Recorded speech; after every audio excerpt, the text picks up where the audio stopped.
Hi, everyone. Welcome to another episode of the Gestalt Get Together. This is my first solo episode in a long time. I'm really excited, even though I love playing off of another guest. I love being able to do a deep dive in the research and be able to yap without without stopping. So thanks for joining. I'm going to be talking about the intersection of basically my three favorite things, which are Gestalt Language Processing, Hyperlexic. So this might be my favorite episode ever. But first, I do want to make sure those of you who are joining with Speech Therapy PD, and shout out, thank you so much for sponsoring this podcast to Speech Therapy PD. Make sure you get credit after this episode by taking the quiz after we finish up. Now, if you are watching somewhere else, maybe on YouTube, and you're like, wait a minute, I want to get credit for that too, head on over to Speech Therapy PD to sign up. And if you haven't done a course with them yet, use my code Gestalt33 so you can get this for free and get credit. We're coming up at the end of the year. You need your hours, right? And if you're a parent and you're like, what does any of that mean? Don't worry about it. Let's get to the good stuff. Again, today we're going to be talking about hyperlexia, music, and Gestalt language processing. I will be reading your questions and comments out loud for those of you who are listening on, maybe on Spotify or Apple Music. So hyperlexia, GLP, and music. First, let's zoom back and do an overview about what hyperlexia is. For those of you who are here live, I'd love for you to throw in the chat something that you might know about hyperlexia, maybe a kid on your caseload who's hyperlexic, and share what you already know about hyperlexia as I start to map this out. So hyperlexia refers to a profile of a child, and that child is demonstrating, this is a very popular word with hyperlexia, precocious decoding, precocious word reading ability that doesn't match up with what we'd expect for their age. And more often than not, does not match up with their comprehension skills. There are some researchers and thinkers out there who don't have as clear of a distinction between comprehension and decoding. Most of them say that comprehension is going to be well below decoding ability. As well as we see overlaps in the literature with challenges using language socially. There are definitely quite a lot of overlaps with the autistic population and really like deep special interests. So much passion for, orthography, for alphabet, for numbers, for the system of codes. And that's going to be an area I do talk about a lot today, is this idea of codes, because I want you as therapists and parents to start to notice the codes all around you that you might take for granted, that you're so used to these systems of, these symbolic systems. And if we can bring our attention to them in a more intentional way, it might be easier to understand why the kid in front of you loves them so much and is so drawn to them. There's so much logic in them. Logic feels really safe in a world that might feel like sensory overwhelm, in a world of social cues that don't make sense, in a world that has fluctuating expectations, and also a body that might have fluctuating experiences of itself. My goodness, logic and patterns feel very, very safe. So there is a paper that I pulled from a lot. It's a really powerful paper. It's from 2017. It's called Hyperlexia, Systematic Review, Neurocognitive Modeling, and Outcome. Of course, I'm going to be putting that in the chat for you guys. And this paper gives a lot of great information. It is a systematic review, right? So it's pulling from a lot of different places. And they outlined, those advanced decoding skills related to age or comprehension. They talk about those strong fascinations with written symbols. This even extends to things like logos. I've had a couple of clients who love logos. They will walk up and down the aisles of the parking lot. They will name like all the car brands, So I had a stage 2 client whose first like slot and frame was, it's a Honda, it's a Corvette, it's a Mitsubishi. It was so sweet. I've also had hyperlexic GLPs, of course, who they also experience hypernumeracy, so numbers, and that system of meaning is really compelling to them. There are patterns of enjoying other alphabets, like Korean is a big one that I see and the clients I've worked with, but the winner far and away, and I hear this from so many speech therapists, is Russian.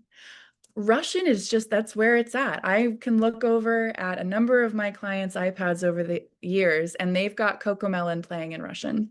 Um, and I've got some ideas around that, especially related to prosody, the underlying musicality of the language.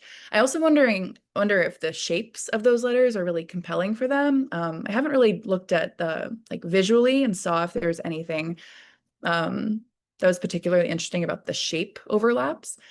But the musicality of Russian is very clearly there. There's also interest in Mandarin and other tonal languages, because tonal languages, and there's actually a researcher I'll talk about in a moment who studied tonal language and its relationship to music. Tonal languages have such distinct pitch changes. The pitch of your voice makes it a completely different word in some cases. And so I wonder if, those languages that have the more intense musicality and prosodic variations and that sing-song nature, a GLP is really drawn to. And if they're a hyperlexic GLP, forget it. You've got this different alphabet with interesting shapes, combinations of lines and curves. And then the people who speak it, their voices are up and down all over the place. It must be a really rich sensory experience for them. So I talked about alphabets, also diacritics. So if you're a speech therapist and you think about IPA, you think about diacritics. I was never very good at diacritics, like marking like the breath, the type of breath, or like just all the little details of transcribing what you hear. I was good at the regular transcription, but diacritics were difficult.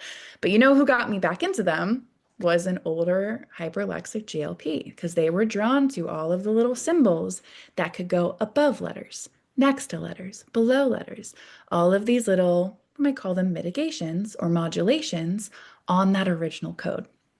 And then the last one I wanted to mention, because as I've worked with kids over the years, as they get older, their hyperlexia is able to take them in really cool new directions. And I have a 9-year-old client who, for the first maybe month or two, would exclusively communicate with me using their own self-generated code, and I had a cipher. And if you don't know what that is, think about if there's some sort of code to communicate secretly, you then have a cipher where like A equals a star, B equals an ampersand, and so on and so forth.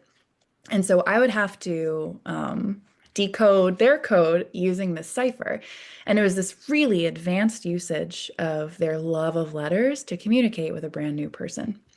If you're listening live, feel free if you want to throw anything into the chat about hyperlexic kids you've worked with, or if what I'm saying reminds you of a kid in your life.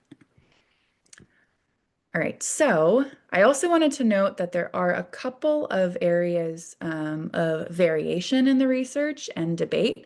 I think we should always be debating and trying to better operationalize what we're talking about. Some of the areas of variation between different researchers and different people who are thinking about and talking about hyperlexia are the following.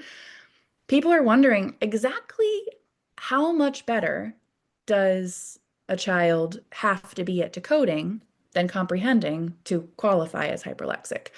That insinuates a cutoff point. That gets us down a whole different path of discussion.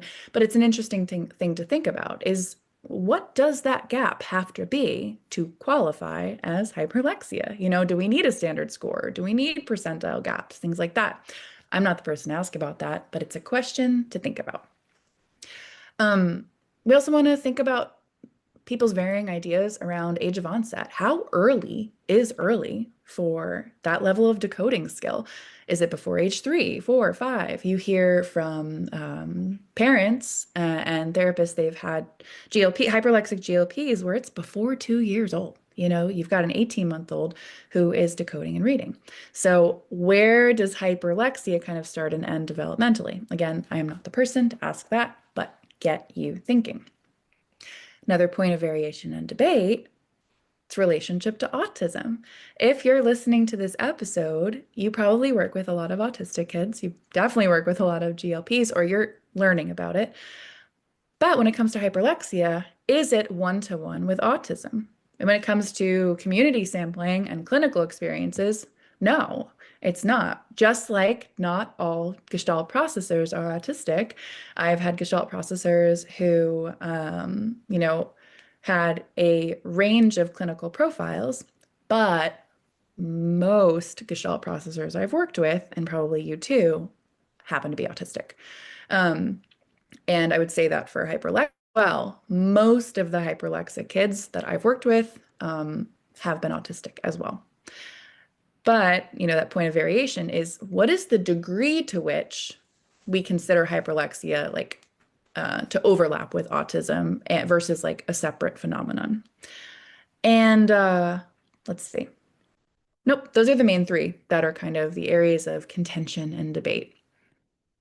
I wanted to go back in time and talk about the hysteria of hyperlexia. The hysteria, I cannot take that A off when I'm talking about hyperlexia, the history. I think about how much I wish I knew more about the history of my field and figuring out where did these ideas come from and how did they change. I think occupational therapists, they get decent historical training on their field. So I've been trying to make more of an effort for that to share with you guys. So hyperlexia, the first place we can really see it come up, and this is where the term was coined, at least that we know of, was actually in 1967 to 68. This was by Norman E. Silderberg and Margaret C. Silderberg, so dream team right there. So they coined the term hyperlexia all the way back then, and they talked, that word precocious, that precocious reading ability. It's these kids who start reading single words really early before they're formally instructed and have stronger decoding skills relative to their comprehension skills. Then in the early 1980s, we see some work about hyperlexia then related to autism very explicitly. And they are talking about the decoding ability is a lot higher than would be predicted based on IQ measures. And then the reading comprehension, they described it as severely delayed. And it's interesting because we think about kind of older language around autism, like infantile autism.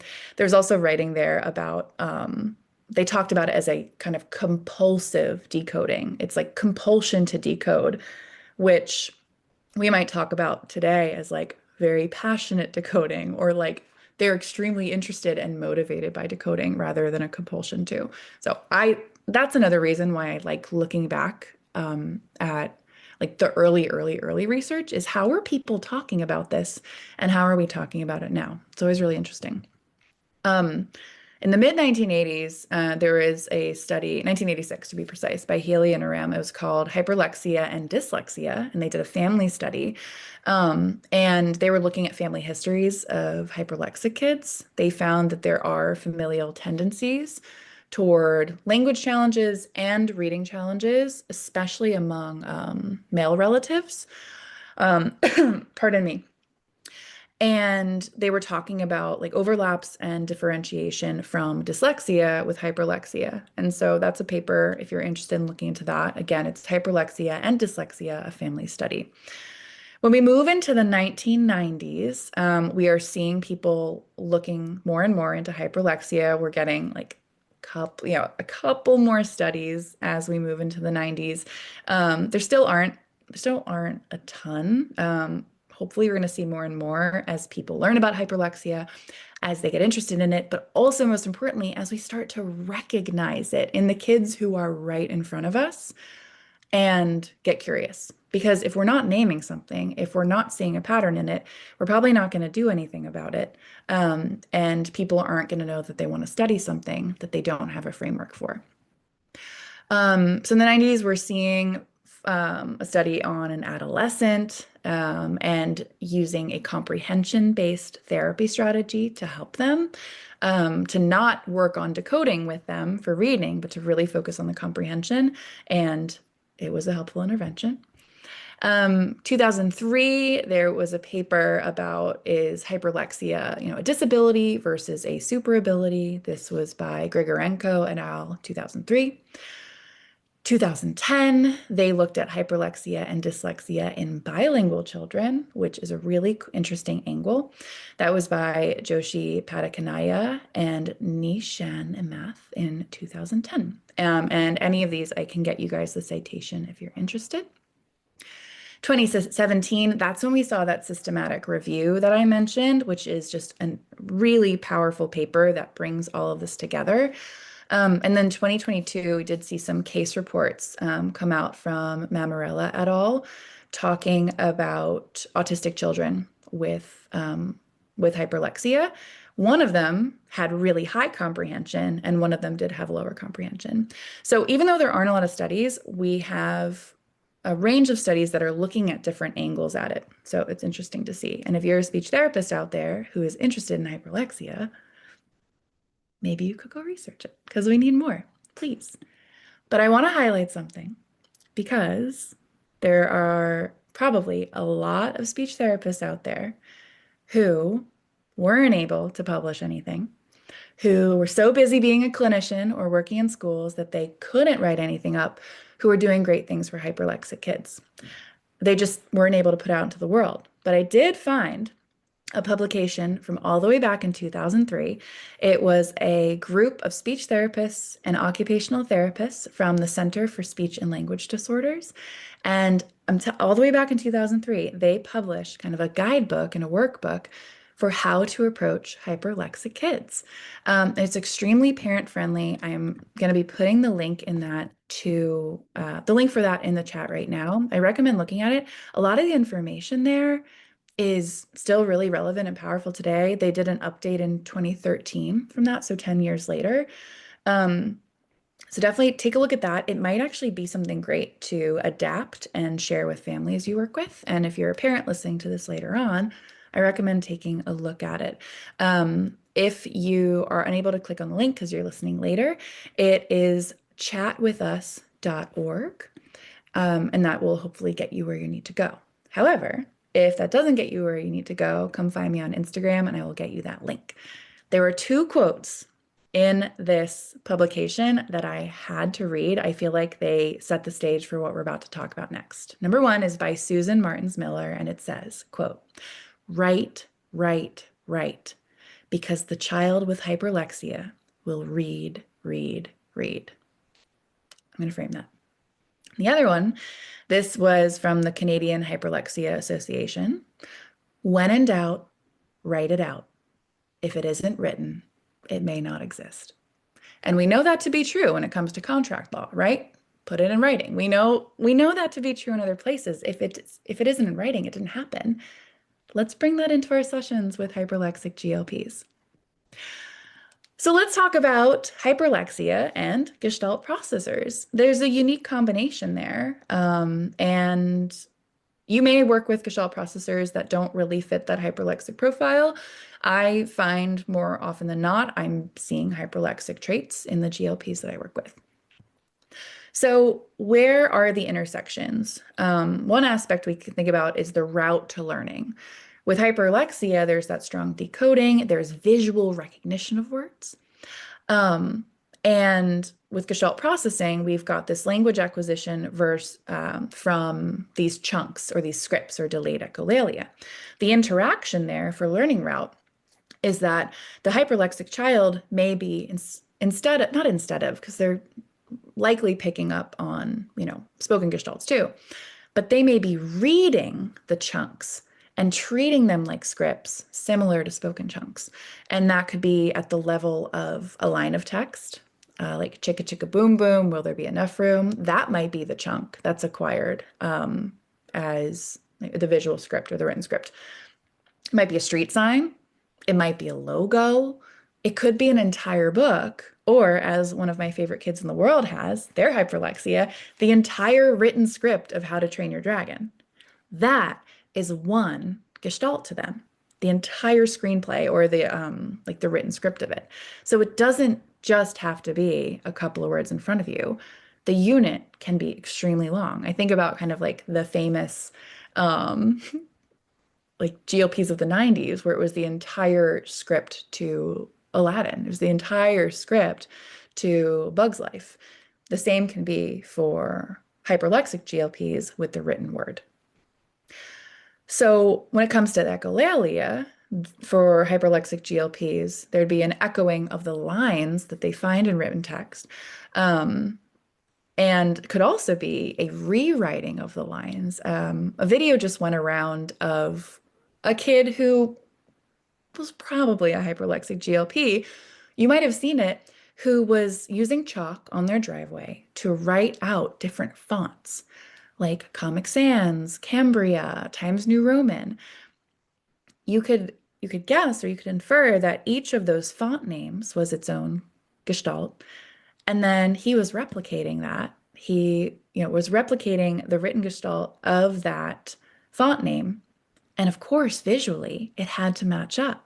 You can't write Times New Roman in Comic Sans, at least not in stage one. We might play with that later on in the stages, though. Comprehension. Where might hyperlexia and Gestalt processing have that interaction or that interaction, I think is the best word for that. So with hyperlexia, they are going to have the weaker interpretation of what they're reading.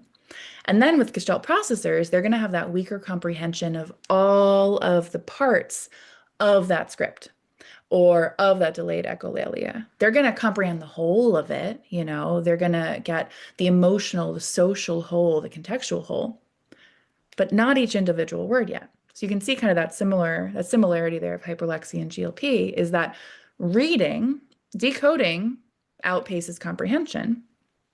And then with GLPs, production and length of utterance is going to outpace, not that every gestalt is really long, right? We've got a lot of single word gestalts, but the ability to produce what to us sounds like rich grammar is to them just one unit.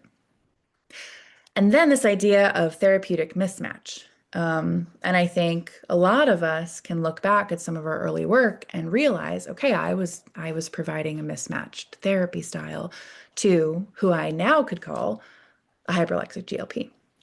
So with hyperlexia, there might be more standard like interventions that are trying to, like assuming that analytic processing style, or therapeutic mismatch of stop letting them do all those letters. No more letter play. Like they're not, just enough with that.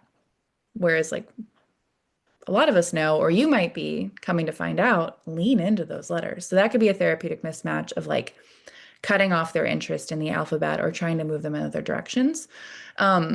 And then with Gestalt processing, a therapeutic mismatch would be kind of like the rote teaching of single words, word plus word plus word, rather than Marge Blanc's NLA approach, which a lot of us are using and pulling from.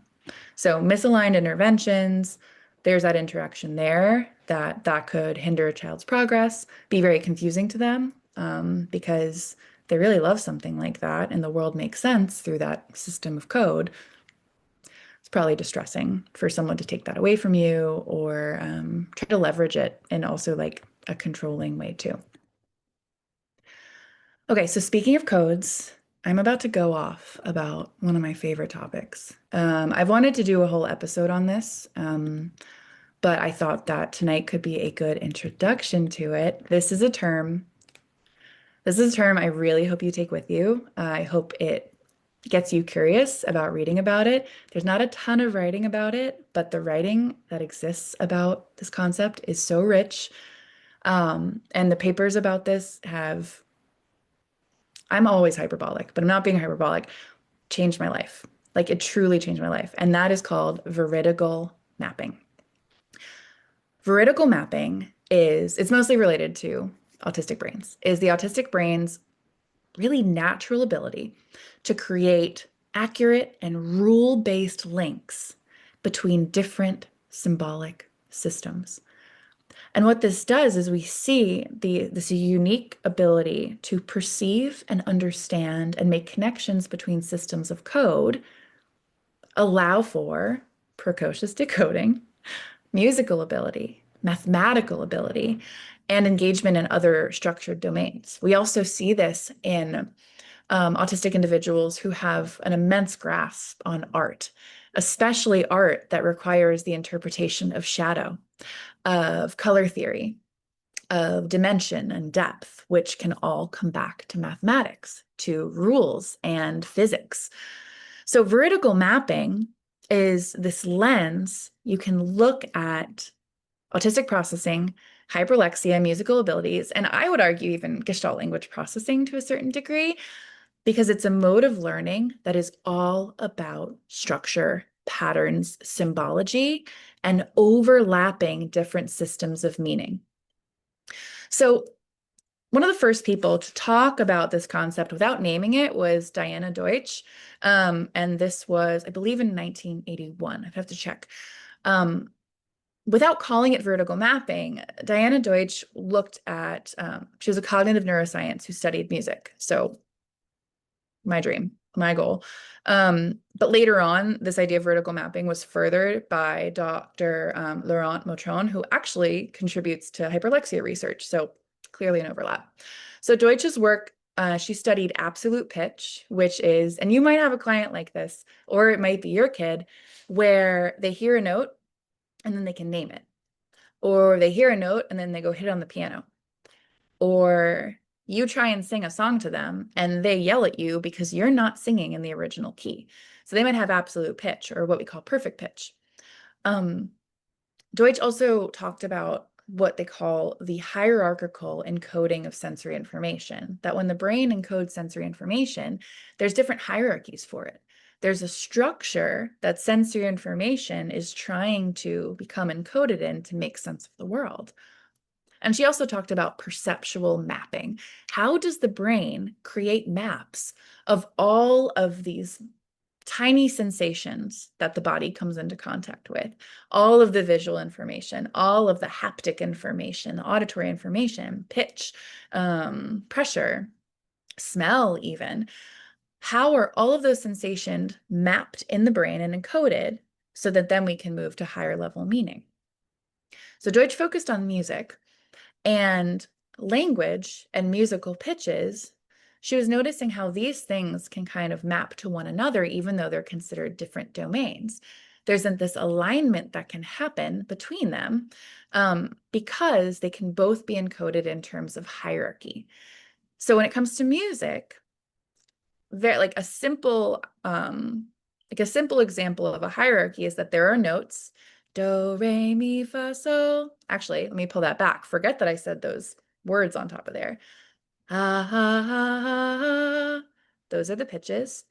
Ha, pitch, ha, pitch. Then I put them together and into a melody. Ha. Then I can put that into a whole song. So you can see there's different levels to it. Note, melody, phrase, song. So I made the mistake, right? I put do, re, mi, fa, sol. I naturally layered language on top because I decided to take phoneme plus phoneme, which are small units. I combine them into a syllable, which is that next part of the hierarchy. They happen to constitute a word, which is that next part of the hierarchy. And then I put them into kind of like a sentence, right? Do, re, mi, fa, sol. You can fight me on that. But what I was doing is I was taking the small units of music, I was building them up, and then I was mapping on top small units of language that then built up. So we had this overlap of two different hierarchies of meaning. One was more perceptual, and then one was more semantic. So she found that instead of the brain kind of taking in the series of just like raw sounds, the brain was actually identifying those sounds as nested within something bigger, as being kind of subdivisions of something greater. And we could see this with language as well, at least further down the line for Gestalt language processors, is that they take in all the raw material, but then over time they realize, oh my goodness, there are words that are nested within this. There are subdivisions within this that I can pull out and make sense of. And so music and language can map onto one another. And that's where a kid with perfect pitch or absolute pitch, they know that do has a specific name and a specific location on that piano. And when they hear that note, they go play it. Whereas I only have relative pitch. So if I hear do, I can go over to a piano and probably get pretty close, but I do not have a perfect mapping in my brain of that. Most people don't. So then moving on to the work of Dr. Laurent Motron and colleagues, they really looked at the connection between veridical mapping and autistic cognition. And they were the ones who really kind of like coined veridical mapping. And they were talking about how this is a phenomena of processing where the brain spontaneously creates these one-to-one representational maps between different types of structured information, numbers and letters, maybe even, I'm getting ahead of myself. I'm getting excited. I love these topics. So numbers and letters, musical pitches and numbers, musical pitches and letters.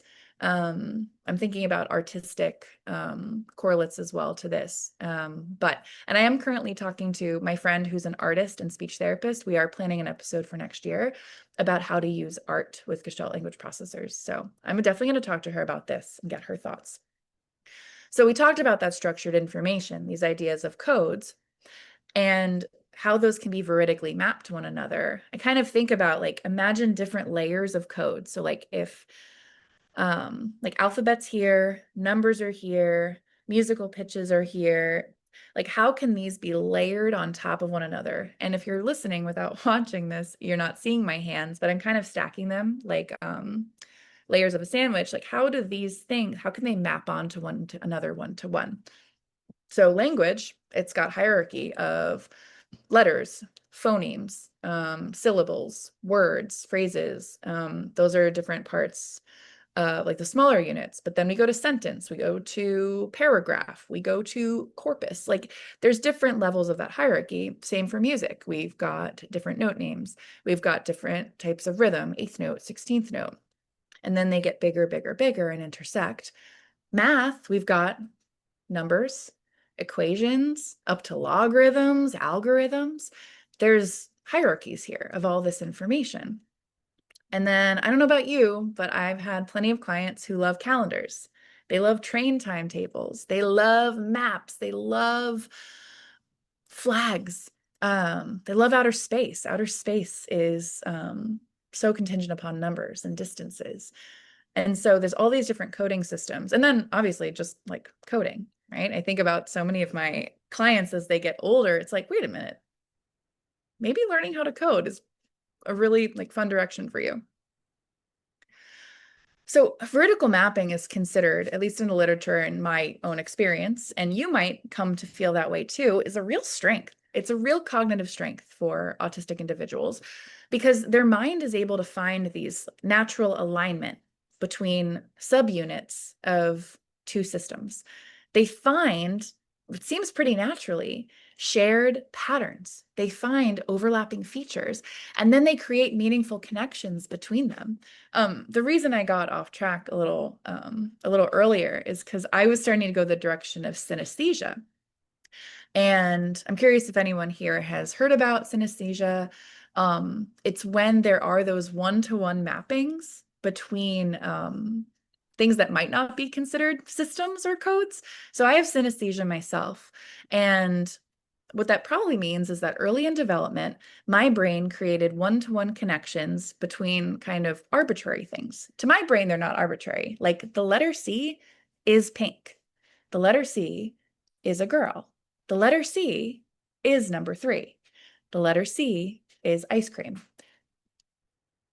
That's just how it is in my brain. I cannot separate threeness from pinkness.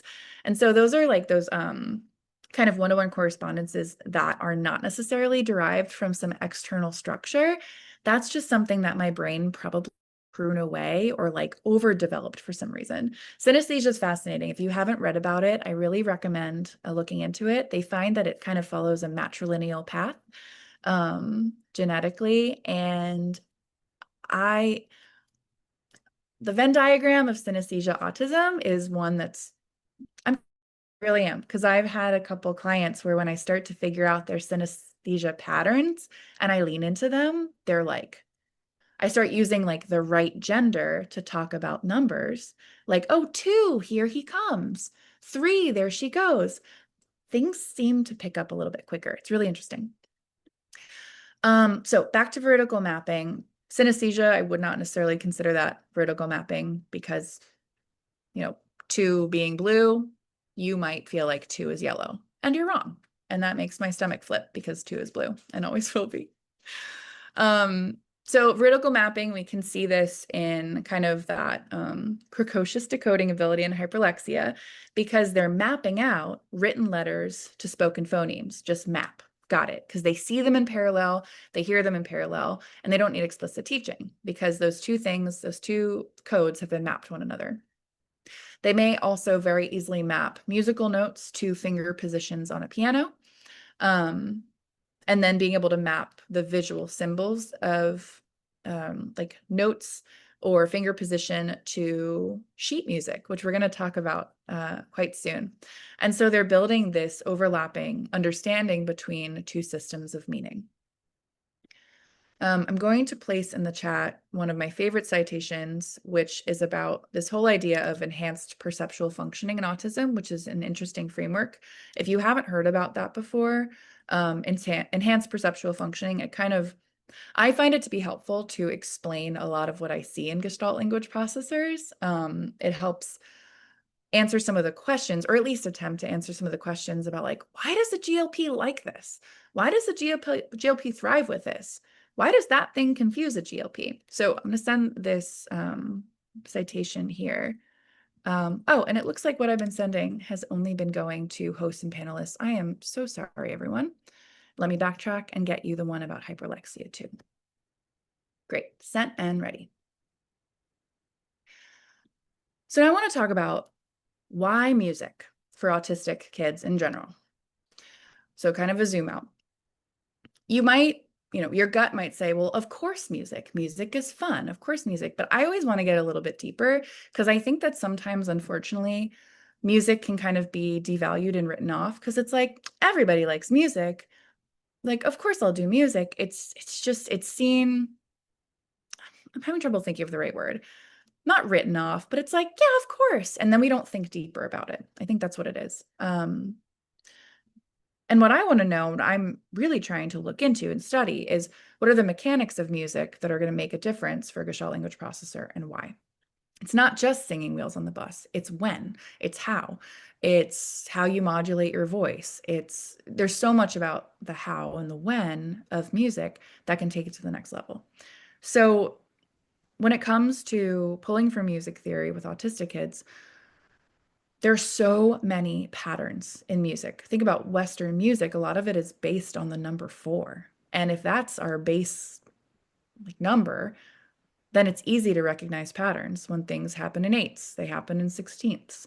When even 3/4 time, like a waltz, da da da da da da da da da, there's still that basis in 4.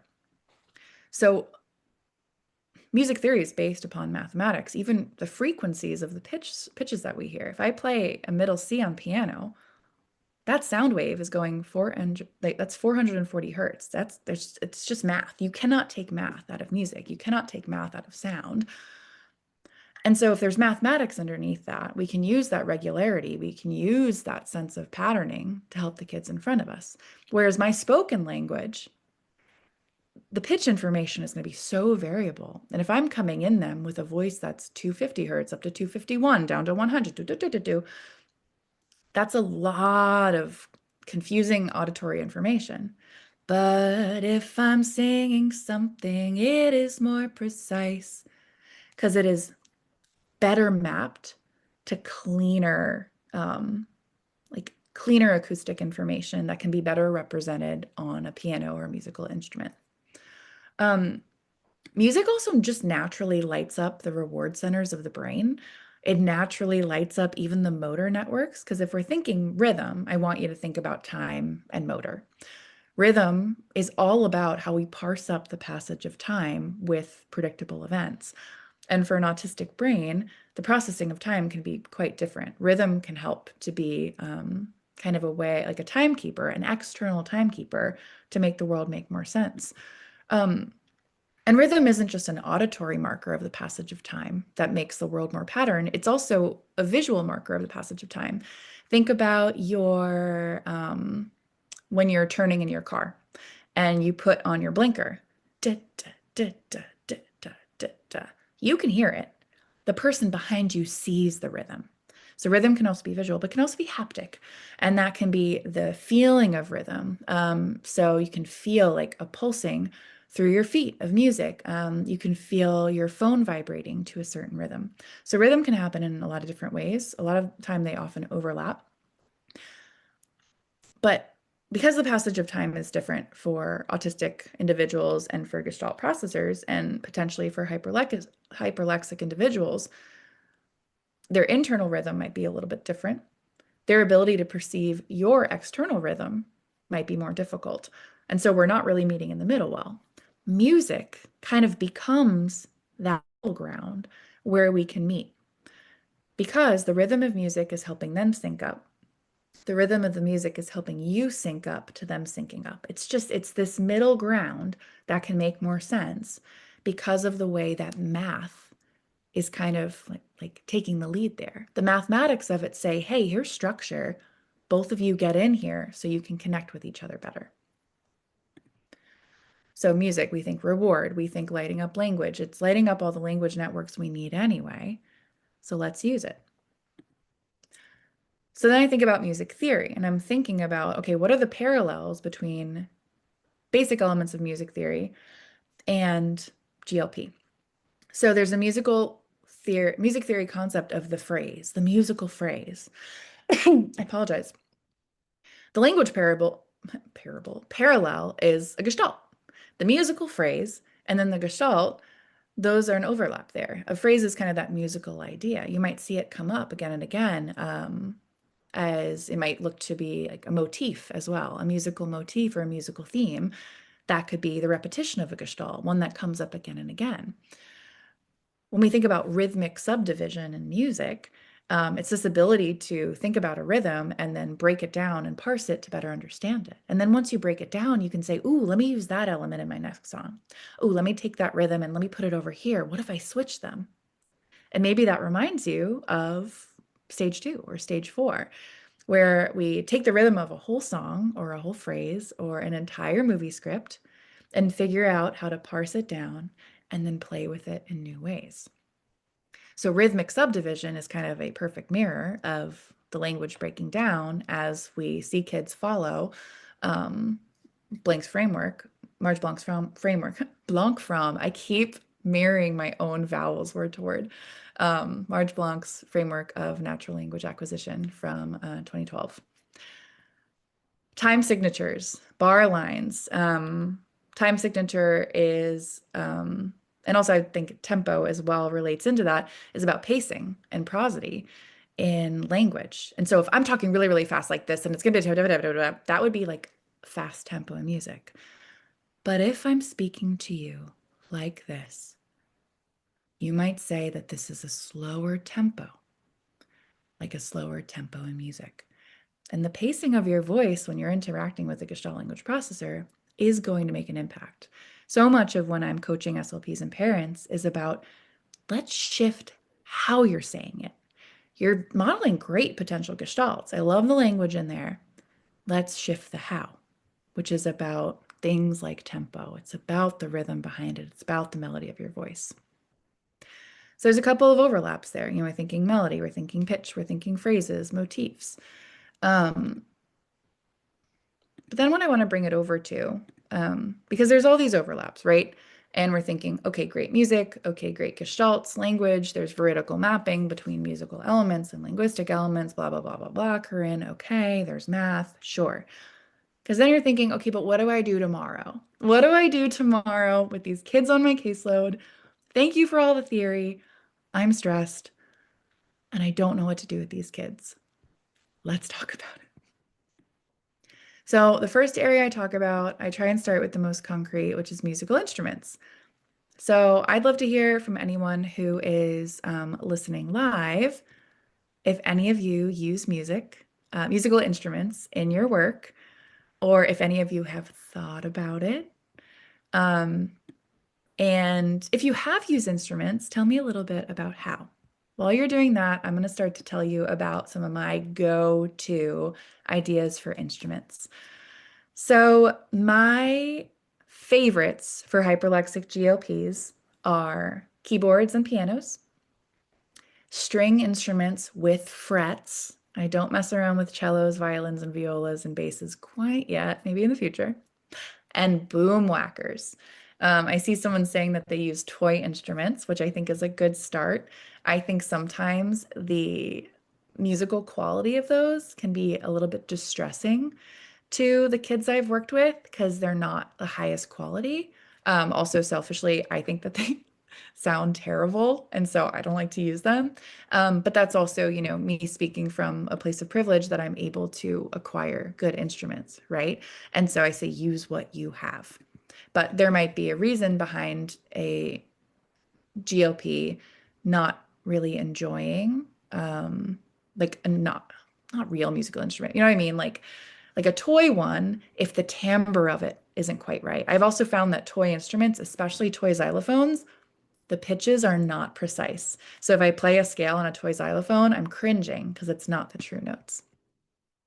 I see someone saying they use shaker eggs. Absolutely. That is so great. You can harness rhythm with that.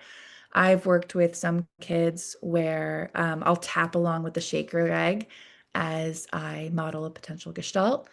So that's a great one.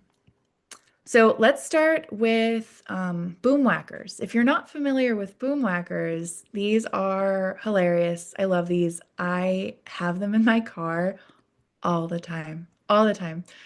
So let me tell you about them. They are actually becoming more and more common in school settings, and it makes sense why. They're great learning tools. They are plastic tubes and they're cut precisely at different lengths so that when it's tapped, it produces a specific musical note. So the really long ones produce super low notes. The short ones produce super high notes. And then if you tap two of them at the same time, you can make harmony because mathematically, the two notes that you're playing, they have a really nice, clean mathematical relationship. For example, like if I play the C4 tube, that's at 440 hertz, but then I play the C5 tube, that's 880 hertz. That's a really clean relationship, 440 to 880. We call that an octave. So you play those at the same time. A kid might be like, whoa, that sounds really good because the math behind it is fantastic. You can also tap these in order to create a melody, like do do do do do. If you tap the boom whackers, when it comes, let's bring it back to hyperlexia though, right? All of them are labeled. So these tubes are labeled with their corresponding note names, C, D, E, F, G, A, B, in order. They also say boomwhacker on them, and so pretty naturally that gets picked up as a single word gestalt because they're reading it. The classic collection of boomwhackers gives you an octave, but they also have a full spectrum set that goes like up a couple octaves. What's interesting about those is that because they give you sharps and flats, there's actually a little bit of reading ambiguity or code ambiguity there. So there actually isn't perfect vertical mapping. If you get the ones that have sharps and flats, some of the tubes are going to say things like B flat slash A sharp, because depending on what you're creating musically, a note could be B flat or it could be A sharp. So I think that could be a fun thing to play with maybe hyperlexic GLPs who are in like stage 2, stage 3, stage 4, because it isn't going to be a perfect one-to-one vertical map for them necessarily. So they can read the letters on them. They've got this set of instruments that is in ABC order up to up to G. But also they're in rainbow order. And if you work with GLPs, rainbow order is kind of a big deal, right? So I love that there is rainbow order and there are letters, and that actually we can consider that mapping because we've got the order of the rainbow mapped to the order of the letters. A red, D orange, E yellow, so on and so forth. So it's just like a GLP dream. I love these things. And I use them for a lot of different activities. So I use them as tunnels for cars. I send ping pong balls down them. They perfectly fit shaker eggs down the tube. Really anything can go down them. And what I'll do for hyperlexic GLPs is I'll anchor my modeling in the letter name because that just it brings so much joy to be able to talk about and sing about letters. But then I'll put in other language that's going to get us further in the later stages. So for example, like um, the Honda is sliding down the E tube. And you might hear that I'm bringing my voice down as I'm singing.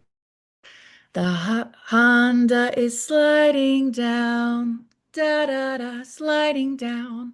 So I'm kind of matching what my voice is doing to the meaning of it. So it's like perceptual semantic mapping there. Sliding down the E tube. So that child is going to hear, ooh, Honda. I love Honda. E tube. I love the letter E. Maybe I'll pay attention to what this lady is singing to me, and maybe I'll pick it up. Maybe I'll acquire it, and maybe I'll use it. Another example might be the C boom whacker is red. Very on the nose, very declarative, but I'm often starting with a lot of declarative modeling. Or even just lining them up. Um, you might have Gestalt processor clients who love to line things up. You probably have one or two. So I'll even sing things about like that as they line up the boom whackers across the house or across the room. I think I'm gonna add a B tube. That was one that just worked for a kid like 3 days ago. I think I'm gonna add a B tube. All right, so that's boom markers. Let's talk about pianos. I've worked with so many families who talk about their kids' amazing ability to match the sound they hear on the piano. And if you look at a piano, you could see why it's so compelling. I mean, it's patterns, patterns, patterns. The black and white, the combinations of 8 and 3 and 2. It makes sense that visually they're drawn to it. But then if you've got that veridical mapping of the letters with the notes, it's just like a hyperlexic kid's dream, a GLP's dream, because it's this hierarchy of information. And then horizontally, it gets higher, slightly higher, then lower, lower, lower. There's a lot of logic with a piano. Um, Here's some ideas when it comes to piano. The first thing I always recommend, please, unless it's an antique piano, don't touch that. Unless you're okay with it, label the keys. Please label those keys. They have fancy stickers you can use to label the keys, like C, D, E, etc. In a pinch, I have used tape and a Sharpie. That's actually great if you want to work on fine motor skills or handwriting. I have used a label maker. Just a couple days ago, we got out the label maker and we made a label for each of the buttons. For this kid that I did this with, they're hyperlexic, but they also have hypernumeracy. So we actually did not just the letters, but we did C4 for middle C. We did C5, C6, because there's also numbers that come into play with the different octaves in music. So you can really go as simple or as complex as you want, but please label those buttons. It makes such a difference. I've also done expo markers on there, but those rub off. But that'd be good if it's a kid who's also working on handwriting, because as they play the letters, it'll rub off and then they can write it again. So that's with pianos. Definitely try putting letters on there. With string instruments, I make sure that they have frets because frets provide that visual demarcation um, of like one note moving into the next. If there aren't frets on something, it's going to be really hard visually for that kid to know um, to move between notes. It's helpful if they can see it. Frets also are a place where I would say label it. There are really cool stickers that you can order for a ukulele or for a guitar that have the numbers and letters there, and you slide it underneath the strings, and it gives just this rich, um, like letter-based, number-based set of information that bring that guitar, that ukulele to life for a hyperlexic kid. Um, What's cool though is because of the way a guitar ukulele is arranged, it's not sequential like a piano. They're going to be looking at a new unit that is going to be EADGBE as this new important unit. And so there has to be some, like, they have to do some more thinking about how these letters interact with one another. I think the pathways for learning and language with playing a guitar are really powerful. The thing is, like, you don't have to know how to play these instruments, but if you have them and you're labeling letters and numbers on them, it can just become a connection point for the two of you. You can talk about the strings, you can talk about the songs. You don't have to be able to play these things to connect with the kid about them and build their language. So then media and music. Let's switch from instruments to media. Your hyperlexic GLP is already very likely engaging with video material, right? So let's bring in some modifications and materials that can elevate their language acquisition through symbols, through letters. First action, I always recommend put on those subtitles. Just like don't even hesitate, put them on. Um, I'm thinking about one of my clients where the subtitles, I mean, have changed the game for her, but also in the brackets, seeing the sound effects, seeing the way they describe the music. They might even describe like background chatter or a sound in the background. So even the things that aren't necessarily the script or the lines can be really valuable, like visual language. Now, there's also a wealth of videos that feature early music learning, music, the ability to read music. I'd say try those out with your client. They bring early music theory to life in a way that a GLP will be drawn to. A lot of them use categorical vocabulary, like colors and fruits or vegetables, and a lot of them use rainbow order. They just know what they're doing. A favorite of mine is called Prodigy's Music Lessons. You can find them on YouTube. This guy knows what he's doing. I mean, it is so perfectly tailored to Gestalt processors. So Prodigy's Music Lessons, look it up. A lot of music, rainbow ordering. He uses fruits and vegetables like beets, cherry, avocado. He finds the rhythmic overlaps with like common words. So finding like what's the rhythm of that word. And that's something I've done for one of my hyperlexic clients where I was helping them move into learning sheet music was I took their favorite animal names and we figured out what the rhythm was underneath them. Gazelle, hippopotamus, and then wrote out those note values in front of them. And he came to life. He couldn't believe it that, whoa, I can veridically map something new to these animals that I love.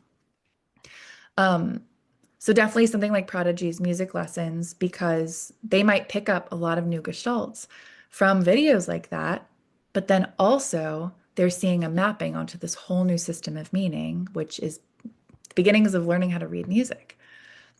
Now you can also just look up a song that your client loves with sheet music in the search term. So like Circle of Life sheet music, How Far I'll Go sheet music, and see what's out there. There's a lot of free sheet music available where the lyrics are in front of them in this brand new way.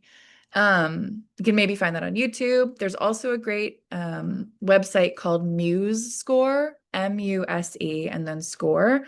I think they have a free trial where you can download a bunch of music on there, and they have some cool creations related to like special interest movies or special interest shows. Um, for those of you who are like, okay, looking like all of that up or finding that, or maybe you're in a setting where you can't use your phone or you can't use media like that, you can really just do like pen and paper. You don't necessarily have to use like a musical staff. If that totally baffles you, just writing out the lyric in front of you from media and then engaging with that in some, in a musical way. So for example, I might write out a line from a movie and then I'll tap along with it on a whiteboard. So let's pick a quote from something like, I am Moana. I'm in a Moana beat right now. And she then goes on the rest of what she's saying. Like, I am Moana. I would write it out and there's rhythm there. Da, da, da, da, da. And then I would tap along on my whiteboard. Ba, ba, ba, ba, ba. So even that is just a simple way of adding a little bit more musicality and intention and rhythm into how you're interacting with the hyperlexic GLP in front of you. You're taking this language that they're hearing from a movie, you're putting it into the visual format and writing it out, and then you're adding a little bit more musicality to it. Da, da, da, da, da, da. I even do this with just like anything I'm modeling, like, let's go outside. Tap, tap, tap, tap. A little bit more rhythm to bring it to that next level. Now, there is so much more I could say about how to use sheet music, how to bring like note reading into this work. That is going to be for a future episode that is beyond introductory. And it's bringing us to the end of this episode. And so I hope that I've given you some ideas to think about when it comes to how to bring music in with hyperlexic GLPs. I also hope that you're able to see some of the overlapping ideas that really all come back to veridical mapping. If anything, Please take that term with you, run with it, go read the papers. They are beautifully written. And I wish you all the best with your Gestalt language processors until I see you again. Looking forward to another episode. I really appreciate you attending. Good night, everyone.